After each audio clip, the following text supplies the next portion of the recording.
Hello student, आज के इस वीडियो में क्लास 9th के हिस्ट्री चैप्टर नंबर 8 कृषि और खेतिहर समाज के प्रश्नों का उत्तर करने वाले हैं।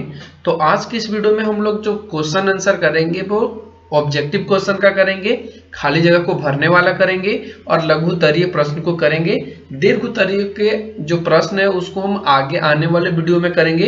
तो आप लोग इस वीडियो को देखिए और सभी जो क्वेश्चन दिए गए हैं, खाली जगह को भरने वाले, ऑब्जेक्टिव क्वेश्चन और जो लघु तरीके हैं, उन सभी क्वेश्चंस का आंसर आपको मिल जाएगा।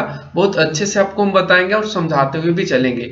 तो आप लोगों को यदि कोई प्रॉब्लम आती है तो आप लोग कमेंट सेक्शन के माध्यम से पूछ सकते हैं। क्लास 9th के से रिलेटेड और भी वीडियो हमारे चैनल पे अपलोड है, जैसे कि इकोनॉमिक्स का, फिर उसके बाद फिजिक्स का, केमिस्ट्री का, बायोलॉजी का, सारे चीज का आपको चैनल पे अपलोड मिल जाएगा। आप लोग वहां से भी उसको एक्सेस कर सकते हैं।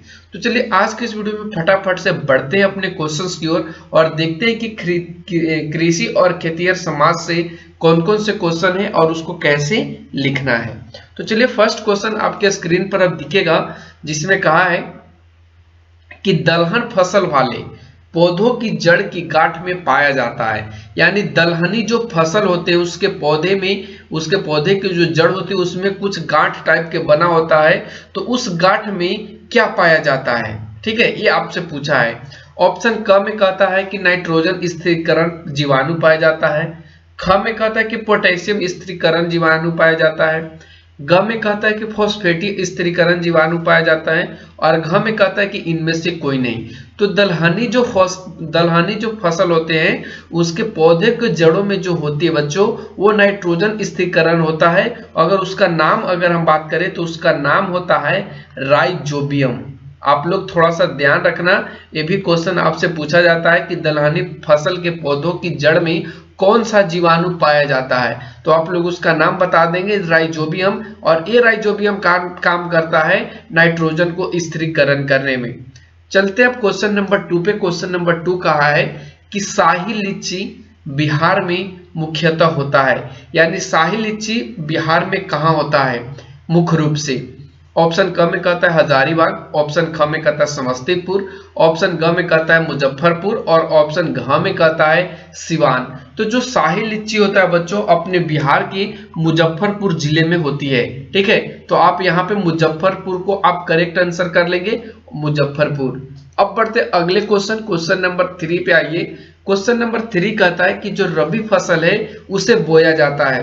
बोया जाना कहने का मतलब इसे कब बुआई की जाती है रबी फसल की, ठीक है। जून जुलाई में की जाती है, मार्च अप्रैल में की जाती है, नवंबर में की जाती है और सितंबर अक्टूबर में की जाती है। तो देखिए आपको थोड़ा सा यहाँ पे याद आने के लिए हम यहाँ पे आपको बता दें कि जो रबी फसल है ना उसमें आपका आ जाता है गेहूं, ठीक है, मटर, मसूर, खेसारी, ठीक है। ये सारे के सारे यहाँ पे आ जाते हैं जो रबी फसल के अंतर्गत आते हैं। तो आप लोग कमेंट में इसका जवाब बताओ, क्योंकि आप लोग कहीं न कहीं गांव के क्षेत्र से बिलोंग करते होंगे तो वहां पे आप इन चीजों को देख पाते होंगे कि गेहूं को कौन से महीने में रोपा जाता है, मटर को कब बोया जाता है, मसूर को कब बोया जाता है। तो आप लोगों को इसके बारे में अच्छी से जानकारी होगी। तो आप लोग इसका जवाब खुद बताइए, कमेंट सेक्शन में लिख करके बताइए क्वेश्चन नंबर 3 का आंसर क्या होगा। अब बढ़ते हम लोग अगले क्वेश्चन नंबर 4 पे, जो कहता है कि केला बिहार में मुख्यतः होता है। यानी केला बिहार में मुख्य रूप से कहाँ पाया जाता है या कहाँ उपज इसकी अच्छी होती है। ऑप्शन क में देखिए कहता है समस्तीपुर में, ऑप्शन ख में कहता है हाजीपुर में, ऑप्शन ग में कहता है सहरसा में और ऑप्शन ग कहता है मुजफ्फरपुर में। तो केला जो मुख्य रूप से है, आप लोग गाना भी सुने होंगे जब छठ की होती है तो वहां पे आपको सुनने को मिलता होगा कि जो केला होता है वो हाजीपुर में ज्यादा होता है मुख्य रूप से। तो यहाँ पे इसका आंसर क्या हो जाएगा, ऑप्शन ख हाजीपुर। अब बढ़ते अगले क्वेश्चन नंबर 5 पे। क्वेश्चन नंबर 5 कहता है कि चावल बिहार के किस जिले में सबसे ज्यादा उत्पादन करता है। यानी चावल बिहार में सबसे ज्यादा कहां पर इसकी उत्पादन होती है। ऑप्शन क कहता है सिवान में, ऑप्शन ख रोहतास में, ऑप्शन ग सीतामढ़ी में और ऑप्शन घ हाजीपुर में। तो चावल बिहार में सबसे ज्यादा जो उपज होती है इसकी वो रोहतास में होती है। तो ऑप्शन ख यहाँ पे करेक्ट आंसर हो जाएगा। आप ऑप्शन ख को क्लिक कर लेंगे। बढ़ते आगे के क्वेश्चन नंबर 6 में, जिसमें कहता है कि गर्मा फसल किस ऋतु में होता है, यानी गर्मा जो फसल है वो किस ऋतु में उगाई जाती है, ये आपसे पूछा है। ऑप्शन क ग्रीष्म ऋतु, ऑप्शन ख शरद ऋतु, ऑप्शन ग वर्षा ऋतु और ऑप्शन घ बसंत ऋतु। तो आप सभी को यहाँ पे हम बता दें कि गर्मा फसल का मतलब ही होता है गर्मी के दिन में होने वाले फसल या गर्मी के समय में उपजने वाला फसल। तो इसका सही उत्तर क्या हो जाएगा, ऑप्शन क ग्रीष्म ऋतु। ठीक है, अब बढ़ते अगले क्वेश्चन नंबर 7 पे।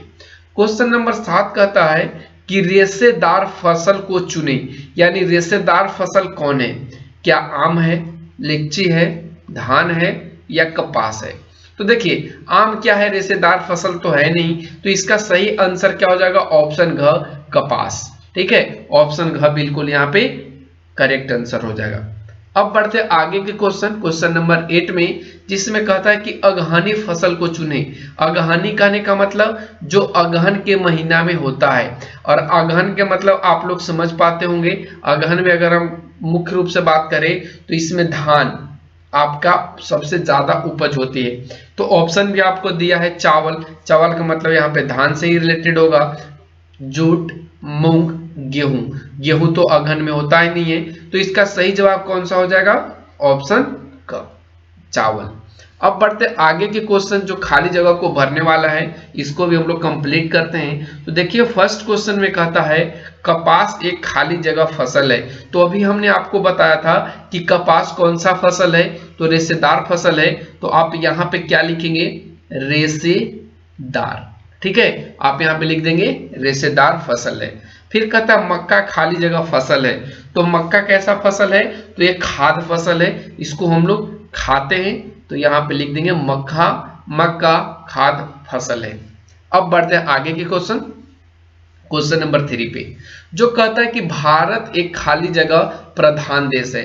तो भारत कैसा प्रधान देश है, ये भारत कृषि प्रधान देश है। तो आपको खाली जगह में क्या भर देना है, यहाँ पे कृषि। क्वेश्चन नंबर 4 पे आइए। क्वेश्चन नंबर 4 कहता है कि भारत की खाली जगह तिहाई जनसंख्या कृषि पर निर्भर है, यानी भारत की कितना तिहाई जनसंख्या कृषि पर निर्भर है। तो यहाँ पे आप क्या लिखेंगे, 2/3। क्या लिख देंगे, 2/3। अगला क्वेश्चन है एग्रीकल्चर लैटिन भाषा के 2 शब्दों से मिलकर बना है, वो 2 शब्द कौन कौन सा है। तो आप लोग यहाँ पे एक का नाम है एग्रोस, आप लिख देंगे यहाँ पे एग्रोस, और सेकंड में एक का नाम है कल्चर, तो यहाँ पे लिखना है कल्चर। फिर क्वेश्चन नंबर 6 कहता है चावल सर्वाधिक खाली जगह जिला में उत्पादन होता है। तो अभी हमने आपको बताया था ऊपर में जो कौन सा क्वेश्चन था, ऑब्जेक्टिव, उसमें हमने बताया था कि चावल का सर्वाधिक उत्पादन कहाँ होता है, तो रोहतास में होता है। तो आप यहाँ पे रोहतास को लिख लेंगे। फिर क्वेश्चन नंबर 7 कहता है कि बिहार की कृषि गहन निर्वाहक प्रकार की है, जिसके अंतर्गत वर्ष में खाली जगह फसलें बोई या काटी जाती है। तो देखिए बिहार में किसी गहन तरीके से होती है, और ये वर्ष के अंतर्गत 4 प्रकार के फसलें यहाँ पे बोई या काटी जा सकती है। तो आप यहाँ पे क्या लिख लेंगे, खाली जगह में 4 फसलें। क्वेश्चन नंबर 8 पे आइए। क्वेश्चन नंबर 8 कहता है चावल के लिए खाली जगह जलवायु की आवश्यकता होती है, यानी चावल मतलब धान की खेती आप किस जलवायु में कर सकते हैं और उसके लिए क्या आवश्यक होता है। तो इसके लिए आप क्या भर लेंगे यहाँ पे, तो होता है उष्णार्द्र। क्या लिख लेंगे, उष्णार्द्र। फिर क्वेश्चन नंबर 9 कहता है गेहूं के लिए खाली जगह मिट्टी चाहिए। तो गेहूं के लिए कौन सा मिट्टी चाहिए, इसका सही जवाब हो जाएगा दोमट मिट्टी। ठीक है, आप यहाँ पे क्या लिख लेंगे, दोमट मिट्टी। क्वेश्चन नंबर 10 पे आइए। क्वेश्चन नंबर 10 कहता है मकई के लिए खाली जगह जलवायु की आवश्यकता है। तो मकई की खेती के लिए आपको कौन सा जलवायु चाहिए, आपको गर्म एवं आर्द्र दोनों चाहिए। तो यहाँ पे लिखेंगे गर्म एवं आर्द्र जलवायु। ठीक है, गर्म एवं आर्द्र जलवायु दोनों चाहिए। तो इस तरीके से हम यहाँ पे खाली जगह भरने वाले क्वेश्चन जो थे उनको हमने भर लिया। अब हम लोग आते हैं यहाँ पे लघुत्तरीय प्रश्न, और देखते हैं कि लघुत्तरीय प्रश्न में किस तरीके से हमको प्रश्न को आंसर लिखना है। देखिए फर्स्ट क्वेश्चन कहता है कि भारत में मुख्यतः कितने प्रकार की कृषि होती है। सिर्फ आपसे यहाँ पे ये पूछा है कि भारत में कितने प्रकार की कृषि की जाती है, आप कृषि के नाम लिख दीजिए और उसका प्रकार लिख दीजिए। तो हमने लिखा है कि भारत में मुख्यतः 6 प्रकार की कृषि की जाती है, जिनमें झूम खेती है। झूम खेती का एक और नाम है, आप लोग कमेंट सेक्शन में बताइएगा, लेकिन हम यहाँ पे लिख भी देते हैं स्थानांतर कृषि, या क्या इसका नाम है, स्थानांतर कृषि। पारंपरिक कृषि या पारंपरिक खेती कर सकते हैं, इसको गहन खेती कर सकते हैं, फसल चक्रण खेती कहते हैं, मिश्रित खेती, रोपण या बागानी खेती। तो इतने तरीके की कृषि हमारे कंट्री में, अपने देश भारत में होती है। अब बढ़ते अगले क्वेश्चन नंबर 2 पे। क्वेश्चन नंबर 2 कहता है कि रबी फसल और खरीफ फसल में क्या अंतर है। तो आपको डिफरेंस बताना है, हमने यहाँ पे लिखा भी है, एक तरफ रबी फसल कर दिया, एक तरफ खरीफ फसल कर दिया।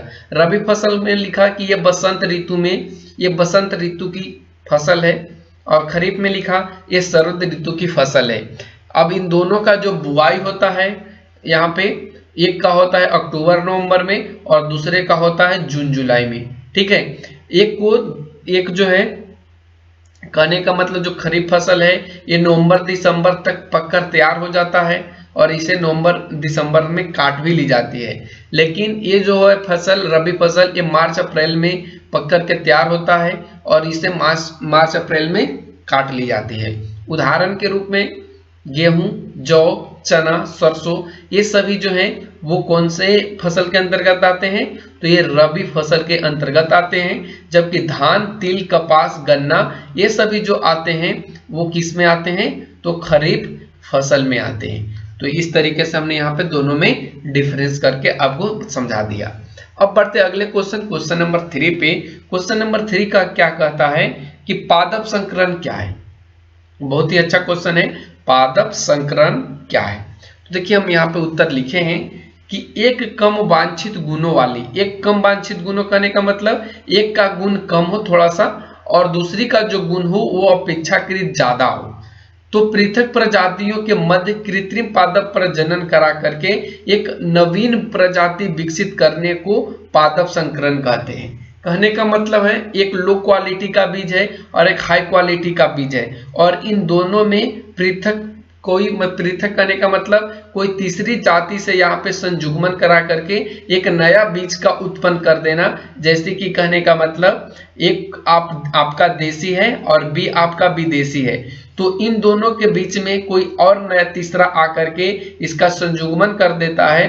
तो इस कंडीशन में जो इससे उत्पन्न कैलेंडर होगा या जो बीज होगा वो बहुत अच्छे किस्म का होगा, और इसी को पादप संकरण कहा जाता है। आप समझ पाए होंगे।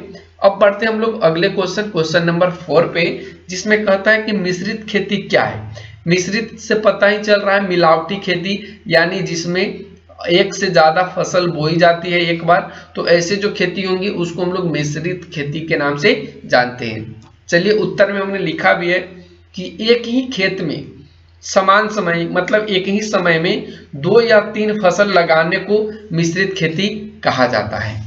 अब बढ़ते हैं हम लोग क्वेश्चन नंबर 5 पे। क्वेश्चन नंबर 5 कहता है कि हरित क्रांति से आप क्या समझते हैं। तो जैसा कि आपको यह हरित क्रांति देखने को मिल रहा है, यह एक ऐसा क्रांति था जिससे हमारे यहाँ फसल के जो उत्पादन है वो सीधे 2 गुना पर बढ़ गया। यानी पहले 2 किलो होता था तो ये बढ़ करके 4 kg पर आ गया।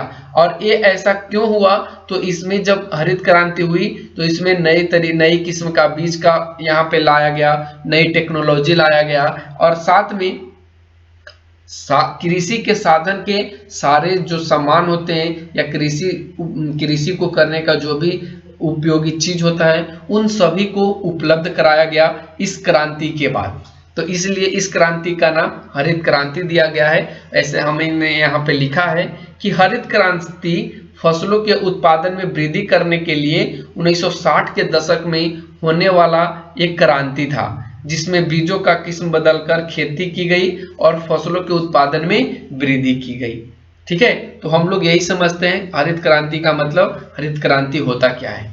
अब बढ़ते क्वेश्चन नंबर 6 पे। क्वेश्चन नंबर 6 कहता है कि गहन खेती से आप क्या समझते हैं। तो देखिए हमने लिखा है कि गहन खेती का मतलब होता है एक ही खेत में अधिक फसल लगाना। इस तरह की खेती में किसान बड़े पैमाने पर उर्वरकों और कीटनाशकों का उपयोग कर फसलों के उत्पादन में वृद्धि लाते हैं। इसी को गहन खेती या गहन कृषि के नाम से जाना जाता है। अब बढ़ते हैं हम लोग क्वेश्चन नंबर 7 पे। क्वेश्चन नंबर 7 कहता है कि झूम खेती से आप क्या समझते हैं, यानी कहने का मतलब है कि झूम खेती किसे कहते हैं। तो देखिए झूम खेती बहुत ही मतलब अच्छी खेती नहीं मानी जाती है, क्योंकि इससे पर्यावरण को बहुत ज्यादा नुकसान होती है और एक खास करके आदिवासी क्षेत्रों में होती है, यानी जहाँ पे पहाड़ी क्षेत्र है, वन क्षेत्र है, उस क्षेत्र में ये खेती ज्यादातर की जाती है। हमने लिखा है कि झूम खेती वैसा कृषि है जिसमें वृक्षों तथा वनस्पतियों को काटकर वर्षा से पहले उन्हें जला दिया जाता है और उसके राख पर बीज छिड़क दिया जाता है ताकि वर्षा होने पर उस बीज से पौधा निकल जाए, और इस प्रकार फसलों का उत्पादन करना झूम खेती कहलाता है। यानी कहने का मतलब क्या है कि जिस भी क्षेत्र पे ये खेती की जाती है वहाँ जंगल होता है और उस जंगल के जो वृक्ष होते हैं उसको पहले काट दिया जाता है, और काट देने के बाद वो जैसे ही सूख जाता है तो उसमें आग लगा दी जाती है, और आग लगा देने के बाद जो भी साफ की गई जमीन होगी या जो भी स्थल होगी वन में, उस पे क्या किया जाता है, बीज को छीट दिया जाता है वर्षा होने से पहले, और उस राख में बीज क्या होता है, अंकुरण ले लेता है, पौधे का निर्माण करता है। उसके बाद उससे जब फसल उगाई जाती है उसके बाद उस स्थल पर खेती नहीं की जाती है, फिर आगे चल करके अगली बार अगले जंगल में खेती की जाती है, जिससे पर्यावरण धीरे धीरे क्या होते जा रही है, समाप्त होते जा रही है, और इस कंडीशन से हमारा जो पर्यावरण है उसका संतुलन बिगड़ रही है। तो ये जो खेती है झूम खेती हम लोगों के लिए बहुत ही घातक सिद्ध होती है। तो ये आपको पूरा का पूरा समझ में आ गया होगा। अब बढ़ते हम लोग क्वेश्चन नंबर 8 पे। देखिए क्वेश्चन नंबर 8 कहता है कि फसल चक्र के बारे में लिखें, यानी कहने का इसका मतलब है कि फसल चक्र क्या होता है, इसमें फसल को कैसे उगाया जाता है, ये चीज आपसे पूछा है। तो चलिए इस प्रश्न का भी उत्तर आपको हम बता ही देते हैं। उत्तर में हमने लिखा है कि दो खाद्यान्न फसलों, खाद्यान्न कहने का मतलब जो हम लोग खाते हैं, ठीक है, दो खाद्यान्न फसलों के बीच एक दलहनी कुल के, दलहनी कुल कहने का मतलब दलहनी प्रजाति के या दलहनी जाति के पौधा लगाया जाना फसल चक्र के नाम से जाना जाता है। और ऐसा हम लोग क्यों करते हैं, ताकि ऊपर हमने आपको समझाया था कि ऐसा हम लोग इसलिए करते हैं कि मान लीजिए अभी आपने धान उगाया तो यहाँ पे नाइट्रोजन की मात्रा क्या हो जाती है, मिट्टी में बढ़ जाती है और उर्वरा शक्ति उसकी कमजोर हो जाती है। तो यहाँ पे क्या करता है राइजोबियम, जो दलहनी पौधों के जड़ में होता है, ये क्या करता है, नाइट्रोजन को नाइट्रेट में बदलता है और मिट्टी में फिर से उस तरीके का उर्वरक शक्ति पैदा कर देता है जो आने वाले यानी अगले फसल में वो अच्छा पैदावार कर सके। इसलिए हम लोग दो फसलों के बीच एक दलहनी फसल जरूर लगाते हैं। और उदाहरण के लिए हमने लिखा भी है कि खरीफ फसलों के बाद रबी फसलों का लगना, यानी कहने का मतलब धान के बाद मसूर, ठीक है, धान के बाद मसूर, चना, ये सब का हम लोग फसल जो लगाते हैं वो फसल चक्रण के अंतर्गत ही आता है। तो उम्मीद करते हैं ये भी चीज आपको समझ में आ गया होगा। अब पढ़ते हम लोग क्वेश्चन नंबर यहाँ पे 9 पे, जिसमें कहा गया है कि रोपण या बागानी खेती से आप क्या समझते हैं, रोपण या बागानी खेती से आप क्या समझते हैं। तो देखिए उत्तर में हमने लिखा कि रोपण या बागानी खेती एक विशेष प्रकार की झाड़ी कृषि अथवा वृक्ष कृषि है जिसमें फसलों को रोपा जाता है। जैसे कहने का मतलब धान को रोपा जाता है, किसी पेड़ पौधे को रोपा जाता है। यह एकल फसल कृषि है, इसमें रबर, चाय, कहवा, मसाले, सेब इत्यादि फसलें उगाई जाती हैं। इस प्रकार की कृषि उत्तर पूर्वी भारत के पर्वतीय क्षेत्रों, पश्चिम बंगाल के उप हिमालयी क्षेत्रों तथा प्रायद्वीपीय भारत की नीलगिरी, अन्नामलाई एवं इलायची की पहाड़ियों में की जाती है। तो आप समझ पाए होंगे कि बागान खेती क्या होता है, ठीक है, बागानी खेती क्या होता है। तो इस तरह से हमने यहाँ पे आपके जो क्वेश्चन था उसको पूरा के पूरा समझा दिया। अब हम लोग आज के आखिरी क्वेश्चन नंबर 10 पे आते हैं, जिसमें कहता है कि वर्तमान समय में ग्रामीण अर्थव्यवस्था में परिवर्तन के उपाय को बताइए। तो आप सभी को पता होगा कि हमारे जो ग्रामीण अर्थव्यवस्था है वो किस चीज पर आधारित है। उन लोगों का जो आय होता है गांव के क्षेत्र में रहने वाले लोग का, वो किस पर होता है। तो आप लोग इस चैप्टर को जब पढ़े होंगे तो समझ में आया होगा, आपने पढ़ा भी होगा, और हम यहाँ पे आपको समझाना भी चाहते हैं। हमने लिखा है कि ग्रामीण जो अर्थव्यवस्था है वो पूर्णतः कृषि पर आधारित है। तो गांव का जो अर्थव्यवस्था है उसको परिवर्तन करने के लिए आप कृषि के क्षेत्र में परिवर्तन लाएंगे तो उनका जो अर्थव्यवस्था है उसमें परिवर्तन आएगा ही। हमने लिखा भी है कि ग्रामीण अर्थव्यवस्था में परिवर्तन के निम्नलिखित उपाय हैं। फर्स्ट में उनको आधुनिक कृषि पद्धति का उपयोग करना चाहिए, और साथ में उनको कहने का मतलब प्रत्येक किसान को इसके लिए प्रेरित करना चाहिए कि आप आधुनिक कृषि पद्धति का उपयोग कीजिए, नए टेक्नोलॉजी का उपयोग कीजिए और अच्छा उत्पादन कीजिए। फिर सेकंड में हमने लिखा है कि व्यावसायिक फसलों का अधिक उत्पादन करना, यानी कहने का मतलब जो व्यावसायिक फसल है जैसे कि आम हो गया, ठीक है, लीची हो गया, ठीक है, फिर उसी तरीके से यहाँ पे सब्जी की खुद खेती हो गया। तो इन चीजों को बहुत ज्यादा मात्रा में उगाना है, बहुत अधिक मात्रा में इसकी उत्पादन करना है, ताकि यहाँ पे जो भी पैसा की कमी हो या किसी भी तरीके का आर्थिक जो कमी हो उससे लड़ा जा सके और अपने अर्थव्यवस्था को मजबूत किया जा सके। तो ये चीज करना होगा, तभी ग्रामीण अर्थव्यवस्था में परिवर्तन आएगा। फिर उसके बाद सरकार द्वारा जो ऋण दी जाती है, बीमा जो दिया जाता है उसका मुहैया होना चाहिए, हर किसान को इसका लाभ मिलना चाहिए, तभी आगे आने वाले समय में प्रत्येक किसान अच्छे उपज के साथ अपनी अर्थव्यवस्था को मजबूत करने में सक्षम होंगे, नहीं तो वो नहीं कर पाएंगे। तो इस तरीके से हमारे जो भी ग्रामीण क्षेत्र हैं उनमें परिवर्तन की जरूरत है और परिवर्तन लाना चाहिए। तो इस तरीके से हम यहाँ पे क्वेश्चन नंबर 10 को भी क्लियर कर दिया। तो आप लोगों को कैसा लगा ये वीडियो कमेंट सेक्शन में कमेंट करके जरूर बताना। Thanks for watching, take care, bye bye. फिर मिलते हैं अगले चैप्टर अगले कंटेंट के साथ। तब तक चैनल पे बने रहने के लिए चैनल को सब्सक्राइब जरूर करें।